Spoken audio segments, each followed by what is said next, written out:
আসসালামু আলাইকুম, welcome back to my channel. দূরে কাছে, দেশ বা দেশের বাইরে, যে যেখান থেকে আজকে আমার ভিডিওটা দেখছেন, আশা করব সবাই খুব ভালো আছেন এবং সুস্থ আছেন।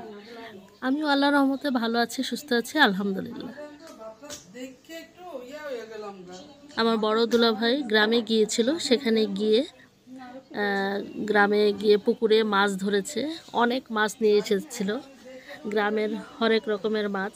এর মধ্যে শোল মাছ এনেছে দুইটা, বেশ বড়, দেখতেই পাচ্ছেন পিসগুলো একদম মাংসের মতো মোটা, অনেকটা বড়। আজকে বড় আপু আমশোল রান্না করবে।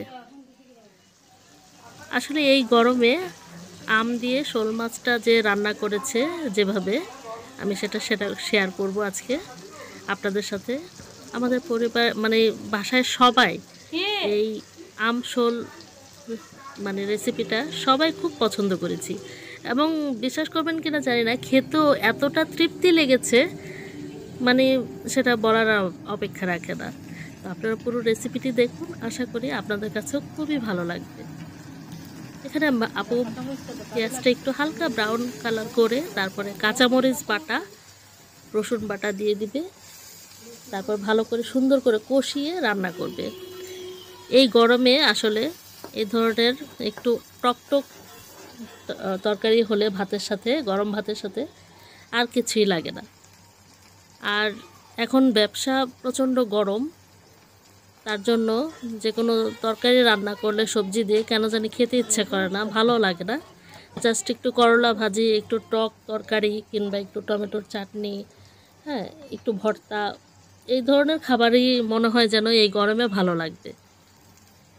তা আমার মতো কে কে একটু টক রেসিপিগুলো পছন্দ করেন, চাইলে কমেন্টস করে জানাতে পারেন। তো এখানে রসুন বাটা দিয়ে দিয়েছে, কাঁচামরিচ বাটা, হলুদ মরিচের গুঁড়ো, লবণ পরিমাণ মতো, সব কিছু দিয়ে ভালো করে এটাকে কষানো হবে।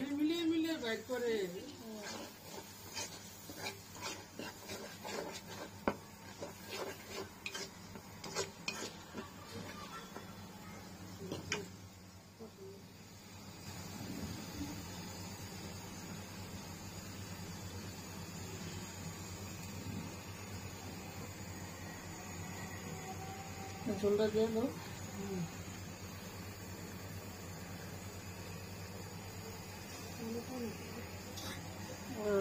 এখানে আম কাটা কেটে রাখা হয়েছে।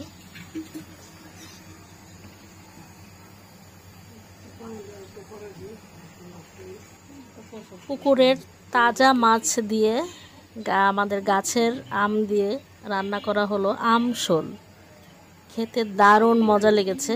আর তাছাড়া এই ব্যবসা গরমে কারোরই দেখবেন খেতে তেমন ভালো লাগে না, কিন্তু এই রেসিপিটা একবার হলো বাসায় ট্রাই করবেন আপনারা, এবং আমাকে কমেন্টস করে জানাবেন কেমন লাগলো। আমার তো খুবই ভালো লেগেছে। আমি মানে 2 প্লেট ভাত অনায়াসে শেষ হয়ে যাবে। বিশেষ করে আমটা যখন মেখে তারপরে শোল মাছটা দিয়ে খাওয়া হয়, ওফ কি যে মজা! একবার আপনারা ট্রাই করুন, আশা করি আপনাদেরও ভালো লাগবে, এবং কমেন্টস করে অবশ্যই জানাবেন।